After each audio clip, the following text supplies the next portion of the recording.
Deportiva y con swing. Deportiva y con swing. La factoría del deporte desde New York para ti. Es una máquina. Es una máquina Pensada para ti. pensada para ti. Número uno en las redes, dale like y compartir. Con informaciones importantes siempre frescas. Y con entrevistas que te ponen de cabeza. Lo mejor del deporte lo encontrarás aquí. Búscale en las redes, dale like y compartir. Suscríbete, Ay sí, infórmate. ok. Dale a la campana para que te llegue. Thank you very much for joining us for today's special Zoom. As everybody knows, hopefully you received this morning's press release that revealed that Old Timers Day will return. And it will happen on Saturday, August 27th. Will take place around 5 p.m. The gates that day will open at 4:10 p.m. So we encourage everybody to include those timing elements in your pieces. But with us today, as you all know, we have very special guests, people that are very familiar to you all, to this organization. And I'll begin the first being Robin Ventura. Robin was a member of the 2000 National League pennant winning team and especially noted for his historic Grand Slam single in Game 5 of the NLCS versus the Braves back in Shea Stadium. Also joining us is Daniel Murphy. Murph was a member of the 2015 National League pennant winning team and MVP of the NLCS versus the Cubs and went on a historic tear, hitting a postseason record 6 home runs in 6 straight games, which we all remember fondly. So with that, Cliff Floyd will also be joining us. He has a commitment on MLB Network, so he'll be joining us shortly, and we'll make sure to get him in the fold and introduce him when he's able to join. But I'm going to ask each player to make an opening remark, just generally about their excitement of returning for the event and what they were looking forward to most. So with that, Robin, I think we'll begin with you because you go back the furthest. So I'll turn it over to you for some opening remarks. Thank you. Well, thank you. No, I'm actually excited to get back there. I think, anytime you can go back and you get guys that you played with, and I don't know about getting in uniform. I'm going to have to work on that a little bit, shape up a little bit, but it's just fun to be around the guys and see a lot of people that are very familiar and are friends, lifelong friends.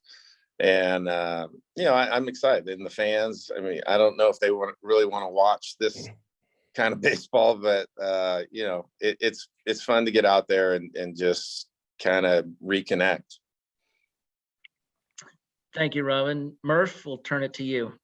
Yeah, thank you, Harold. To be honest, I was really humbled that Jay had reached out. This was the first year I had gone without baseball, and it was fun in that time of reflection this past year to look back and think about like the decade that myself and then my growing family spent there. Like I grew up in that organization. I hope I grew up. I have to ask other people whether or not I grew up by the time my family went on to another adventure. So like it was humility to be asked. Jay's really difficult to say no to for me because I love Jay. And I think like Robin said, an opportunity to come back and, I think it's really cool that Mr. Cohen wanted to restart this. Sounds like it was spurred by the fans. I'm with Robin. Don't expect too much. I've been hitting a lot more golf balls and doing a lot more car lines than I have been doing any sort of baseball. But I think to Robin's point, it'll be a lot of fun, and I'm kind of excited to get back in the locker room if they'll let us. You know what I mean? I don't know what the rules are just yet. Thank you, Murph. We're all sure that neither of you would have trouble waking up and being able to swing the bat again. So wanted to also add a note that the list that came out, or the players that are included on the press release, that's just a preliminary list, that there's many more to come, and those will be revealed as we go through the weeks and months leading up to the game. And a reminder for fans can act on getting tickets to the game by simply going to Mets.com/tickets. So thank you for that. We're going to turn it over to the Q&A portion, and we will take all your questions for either Robin or Daniel. Just indicate who you're directing your question to either player or both. And reminder to use the raise your hand tab at the bottom of your screen to ask a question. We will begin. The first question will come from Tim Healy. Tim, your line is open. Hey guys, my question is for Daniel. I think when the announcement came out today, some people were rattled a little bit in a lighthearted, good-natured way that Daniel Murphy, 36-year-old Daniel Murphy, is coming to Old Timers Day. What was your reaction when Jay first invited you, and did you have any thoughts along those lines? Well, yeah, I mean, I'm about to be 37 here, so I don't know if that's a feather in my cap or not.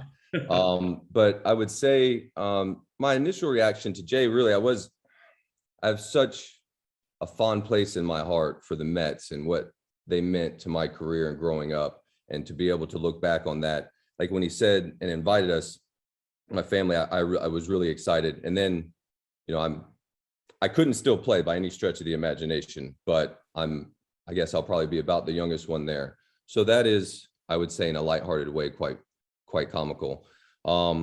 So yeah, with that, and then my wife as well, she wouldn't want to miss an opportunity to go to New York and express herself. So hopefully it'll be a bit of a couples trip for us as well too. Thank you. Mm-hmm. Good. Next question, Ron, we'll go to your line.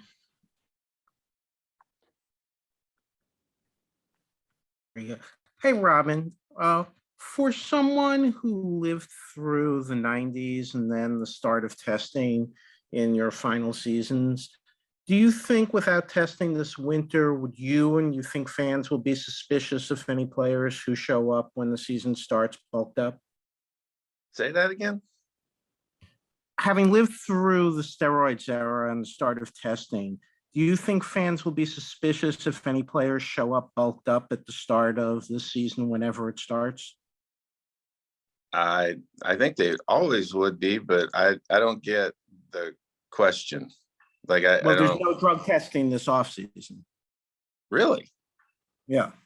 Oh, yeah.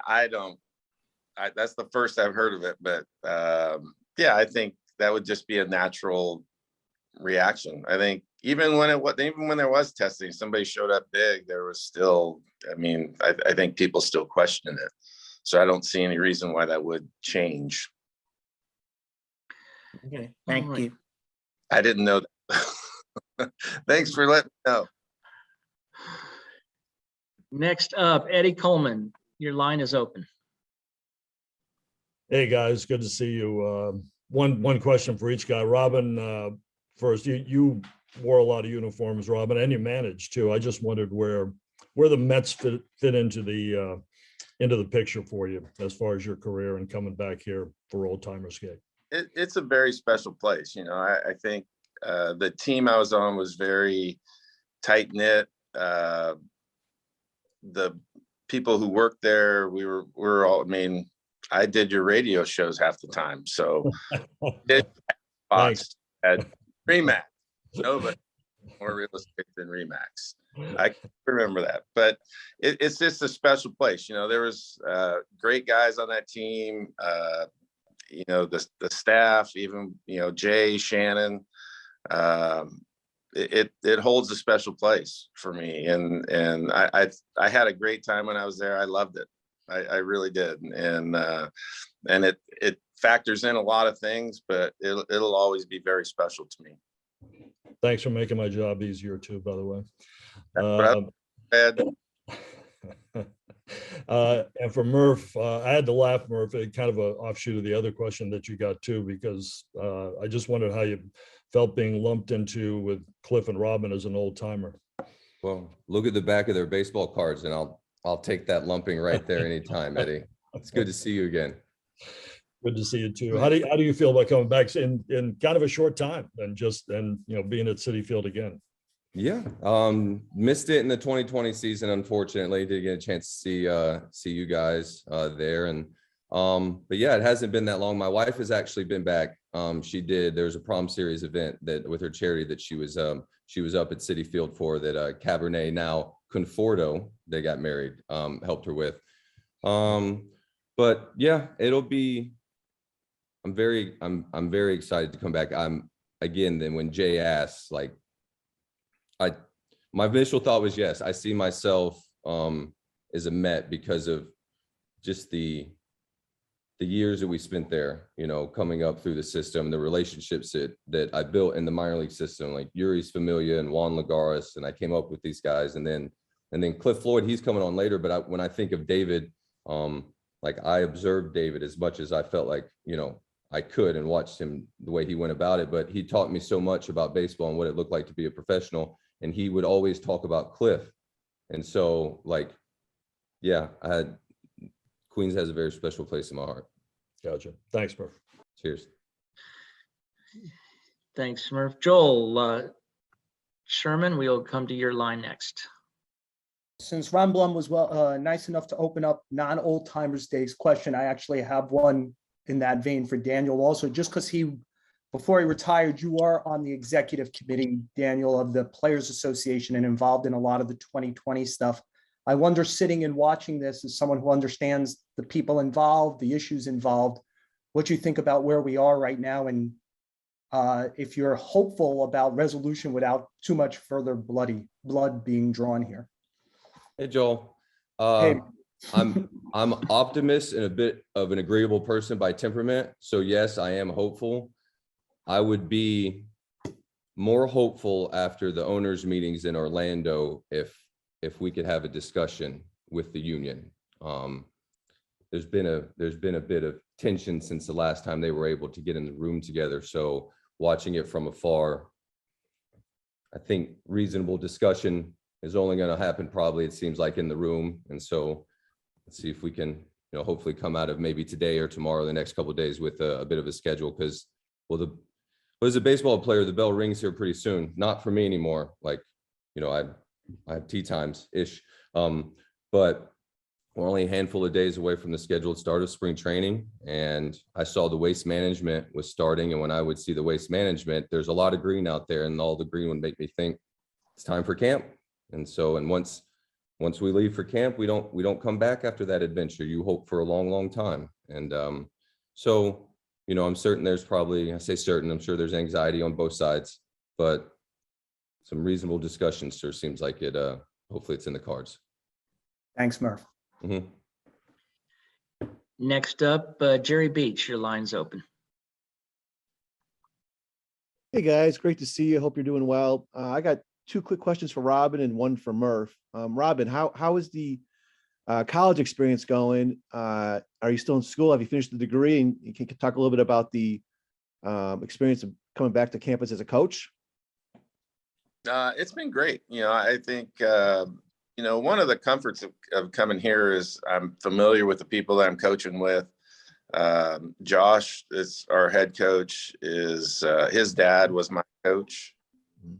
And then we got Matt Holliday, his brother, is here as a volunteer. So him and I together. And then we have Rob Walton, that was a pitching coach on USA stuff, that he was here when I was a freshman. So we're all familiar with each other. And, it's a place I like. I like being here. I love the age. It's just been a lot of fun to be able to, just go in the cage and try and help kids get better. And I think that's, Matt and I, that's the biggest thing, for us is just trying to help these kids. And you got a good quote in today's press release about the popularity of the Grand Slam single, and, more popular than if it left the yard.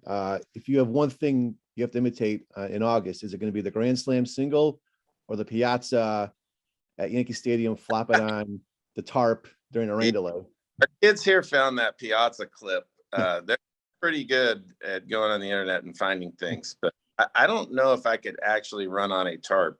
I think, as a matter of fact, I think the only thing I can do is hit a single anymore anyway. So that's probably going to be the closest thing. Who knows? I mean, you never know. It could come out. Mhm.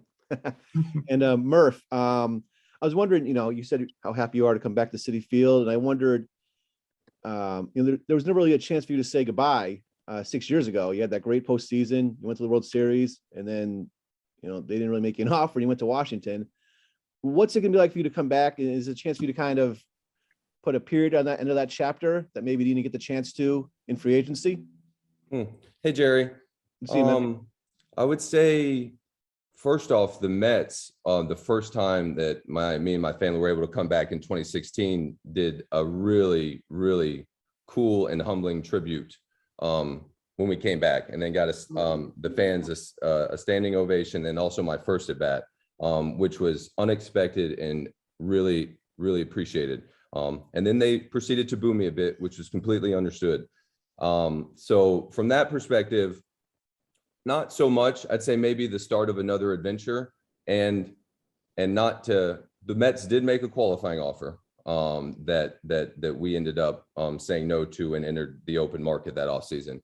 But to your point, I would say, or your question is perhaps the start of a new adventure, more than a period, because there'll be so many I would say emotions that come kind of flooding back, especially if they let me in the home clubhouse again. Oof, that might be wild. Thanks. Let's go next to Pat Ragazzo. Pat, go ahead. Hey guys, this one's for Daniel, more on the topic of 2015, but can you describe that emotion of, or that feeling when you look back of how locked in you were, and just the overall run that you guys had to the World Series in 15? Yeah. One of the things when I think back of that, I think of like the starting pitching and what a position, how well they were throwing the ball that we were able to run at you, especially in that 4-game set into the Cubs when Matz and Jake and all got to throw. And then as far as like getting in that sort of moment for an extended period of time, my wife and I look at each other. We really didn't talk about it because I didn't want to really touch it, because I didn't think it was real, if that makes sense. I was like, if I talk about this too much, it may go away. And I really didn't want it to go away, because winning postseason games is about as much fun as I've ever had, especially with that group of guys and the journey we had gone on that year. So yeah, I would say things felt much slower. And when at the plate, they never really felt super slow on defense. They felt slower at the plate.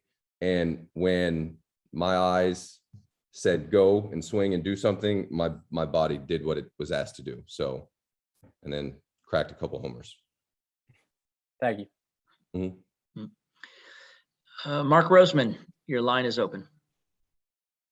Thanks, Harold. I've got one question for Robin and one for Daniel. So Robin, you, when you were a member of the White Sox, I think you were able to be part of a 1998 Yankee Old Timers game. And in 2003, you were a member of the Yankees Old Timers game. I'm just wondering if at that Old Timers game, what the feeling for you seeing all those players, especially DiMaggio, and did you and DiMaggio talk hitting streaks? And for Murph, you find yourself in a unique position as an old timer, but two of the current Mets were your teammates in Max and Jake. So you have that unique perspective of being a teammate of both of them. So what do you think Met fans can expect from both of them, and the experience you're going to have is seeing them and looking at you as an old timer? Thanks. Yeah, I do remember even managing.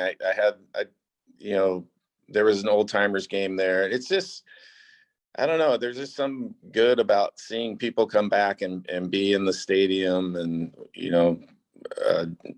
Mr. DiMaggio was, I don't believe he was in uniform when he came over, but I had met him in 1988. And on there. He was very kind, and he did come over and see me. And, I think, I think for him walking in, it's almost like if Sandy Koufax walks in, there's just an aura about them that, people pay attention. And I think even for our players that were in there, that he came over and walked through our clubhouse is pretty special. And so, those things are good to get those people back together. I know, even at the Yankees, when I was managing, Yogi came over before he passed away, which was pretty special. And, I think the more that we can see these guys that have been out of the game for a while, I mean, much longer than I have, but it's special. Hey, Mark. I actually got a chance to go and watch Jake pitch last year in Atlanta. So he was having such a special season that I thought if he got that close, I was going to take my oldest son, Noah, and go and see him. And we did. And he gave up 3 in the first and then went and grabbed 16 punch outs, if I'm not mistaken. So at that moment, I knew that being in the stands was exactly where I was supposed to be. And for, Mets fans to then, I think, be able to add, not think, but be able to add Max. He was such a unique competitor when I got to Washington that it took me a bit to warm up to him, because as a position player, we participate hopefully in baseball games like every single day. And the pitchers don't, starters especially. It's like once every 5th day. So Max would be able to get and would put himself in the zone. And when I first got there, I was like, man, this guy's kind of freaking me out a little bit every 5th day. But then I come to appreciate that that's how he competes. And then you can see it on the mound. And then he doesn't come out of that level of competition and focus until the skipper comes and grabs the ball from him. So between that, Jacob's temperament, I would say, is a bit different than that. But I think it'll be a ton of fun when we get baseball to watch those two guys go 1-2. Thank you, Murph. We have the pleasure of Cliff Floyd joining us. Thank you, Cliff, for being with us. Reminder to everybody, Cliff was a member of the 2006 NL East champs, played with the Mets from 2003 to 2006, hit a club-leading 35 home runs in 2005. So, Cliff, if we could ask you to just provide a remark about the excitement of returning for this event and what you're looking forward to. Oh, I think it's going to be great, man. I really do. Other than the fact that I'm terrified of hurting myself, doing something stupid, it should be fun. That's always has to be in the back of your mind, when you think about these things, because, we're a kid at heart, but hell, when you get to this point in our lives, you got to be careful. So it's going to be fun to see the fans. It's going to be fun to be back in the city. Obviously everybody hitting me up thinking I'm going deep for some reason. I have no idea why they think I'm doing balls over the fence, but I'm definitely looking forward to being around the boys again and putting the uniform on and, having a blast for a couple of days. Thank you for that. And we have a few more questions. And of course, now Cliff is part of the mix. So indicate who your question is intended for. With that, next, we're going to go to Mike. We're coming to you. Your line is open. Mike Puma. One question for Robin, one for Cliff. First for Cliff, just you played for, several different teams throughout your career. I'm just wondering, when you look back on your Mets years, what did your Mets tenure mean to you? I had so many different emotions about playing New York. I think the biggest was to understand what your job was, and then the fans, man, played a big part in you putting your big boy pants on and being real, being true. Like, you see some of the stuff happen today, you just saying to yourself, you shaking your head going, no, that's not how you want to start. That's not, you just played the game different in New York. Wish we had won more, wish I was a little bit more healthy. But I think when you look at my 4 years, I learned a lot about myself playing New York. I really did. It was great.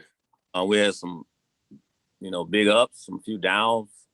But for the most part, it was tremendous for me. I learned a lot about myself and how I was supposed to go out there and play the game. And I think one thing, as a guy that played for a different amount of teams, New York, the fans, they can just, there's some about how they just can feel the weakness, feel that, like, you know what, we know what you're about, whether you real or fake. They can pull that fake out pretty easily. So you come to New York to play, you need to step your mind up, step your game up.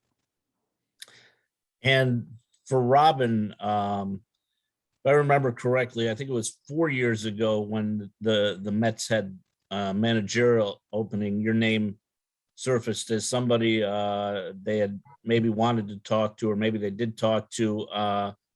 And if I remember correctly, you didn't want to be considered for the job. I'm just wondering what went into that decision. I was just into doing something else. At that time, it was just a good time to step away. I had some family stuff I needed to take care of. And that was really the biggest issue for me. And that kind of took precedence over taking interviews or doing anything like that. So that was the biggest reason for that. It's nothing against the Mets or I would have had the same reaction if anybody would have asked me to interview. So it had nothing to do with anything. But Do you have any aspirations you think maybe down the line to get back in MLB as a manager? Yeah, I mean, it'd have to be a good spot, and they would have to want me to do it. I think that's another thing to interview. They'd have to ask you, but yeah, I think eventually you kind of get drawn back into Major League Baseball one way or another if you played it long enough. It just there's just something about it. I mean, I love what I'm doing right now, but there's nothing saying that down the road it doesn't have to be a manager or anything else. It's just that's kind of what you know. And I think for all of us on this thing, we can do little hobbies of different things, but this is what we know. Thank you. Mm-hmm. Thanks, guys. Mark Healy, your line's open. This question is for Cliff. Cliff, it's been 20 years since I interviewed you, but I wanted to ask you about, you were always considered a leader. And I remember when we spoke for our interview, you had talked about how important it was for you as a veteran player who had come back from injury, a catastrophic injury early in your career, to deal with young guys like Jose Reyes and David Wright and take them under your wing. And, now as a veteran, someone who has, certainly did a lot in the game as a broadcaster and, been so, important to the Met fan base. Do you think Old Timers Day this could be like a start of, the Mets really celebrating their history and kind of taking advantage of players like you, who accomplished so much here, and not just as a player, but also as a leader? Is that something that is that a responsibility that you're going to embrace? Well, I think for us, I think for everybody that's coming back, I mean, it's something big for all of us as players, as brothers. Well, I mean, that's what we played the game. We played the game, not for patting yourself on the back for doing something that somebody helped me get to. You know what I mean? Like, I didn't know how to be a leader. I wanted to be a leader, but there's due diligence in that. And so, on the flip side, I learned from Marquise Grissom, Larry Walker, and all those cats in Montreal when I got to the game. And it was like, you can bottle this up and pass it along, or you can waste it. And so in my mind, I felt like that was big. And I had to take that upon myself to do that in New York, especially in New York. Hell, I mean, every night I was like, you got to answer the questions why we took a L, or what, and speak the truth. But it's pretty simple, run, play hard. I don't think it's harder than that. I mean, you start putting, other stuff on there, it's eye wash, bro. For real. It's like, it's just too much. I mean, you play hard, and I think the biggest thing I told D Wright and Jose, if I remember one of them, was make time for yourself. And that was it. Make time for yourself. This is New York. Then you're gonna get the media. Be smart about what you say. Make time for yourself. So I'm looking forward to this day. I really am. I think all the boys just get out there and have a good time. Have the fans put some smiles on people's faces, sign some autographs, kiss some babies. Well, I don't know if we're allowed to kiss babies with this damn COVID, but we'll watch it. Thanks, Cliff. We are going to go next. Tim Britton, your line's open. Hey guys, this is for all three. I guess Daniel might have a harder time since he didn't play there as often, but what are your memories of playing in Shea Stadium, and what made that stadium stand out among the others that you played in during your career? Go ahead, Rob. Yeah. It's like when Cliff was just talking about being in New York, and you need to be spot on. They can figure out phonies and bad players, false hustle, all that stuff. And I just remember when you walk from the locker room to the dugout, there's that hallway. And when you go down the steps, before you make it onto the field, you better be ready. And I'm talking BP. I mean, it's like you better be a Doberman with your ears pinned back and be ready and be prepared and be purposeful when you go out there. And there's just a certain noise that Shea had that other places didn't have. I don't know if it's acoustics, the fan, stadiums now are built different and they sound different. The noise kind of comes, when I was managing, I just noticed noise goes above the field, and at Shea, it came down to the field. So you felt it in your feet, you felt it in your legs. If Piazza hit a home run, that place is on wheels, the stadium can move around. And it felt like those wheels might have come off the tracks a couple times when Mike would hit a big homer. And, I can't think of another stadium that's like that the noise came down and you felt it inside your chest, and there was something great about it. And the highs were the highs. And then if it was low, that place was super quiet and difficult as well. But I think, when you think about the good stuff, the noise that a full house at Shea has is like none other than any place I've ever been. Period. I know, D, you can speak to it too. I mean, it was so true. Like, I used to always check myself, Robin, right at that point with going on the field thinking, boy, you better step your game up today. Whatever you feel, you better put it to the side and get your butt on that field ready to go at 3:00. So the fan, coming from where I came from and playing in the football stadium down in Miami, you would think, I didn't play in front of a lot of fans. And then it was like, oh, snap, you're in front of a lot of fans that actually know the game and actually understand what's going on. So I loved it. I always felt like that's what I needed. I need to be pushed. I need to be kicked. I need to be put in a position where I'm challenged every day to be great. And not to say the other places weren't that, on top of their game. It's just New York is different. And it's a reason why it's bright lights, big city. It was different. And I felt the vibe every night I stepped on that field, whether they was booing my butt to be better or cheering me because I was doing my thing. But it was always good to be in that stadium when we was rocking. I'm telling you, it was something different. Well, I played 2 months in Shea, and I feel like it held more than stadiums do now, if I'm not mistaken. I feel like it held like 55,000, but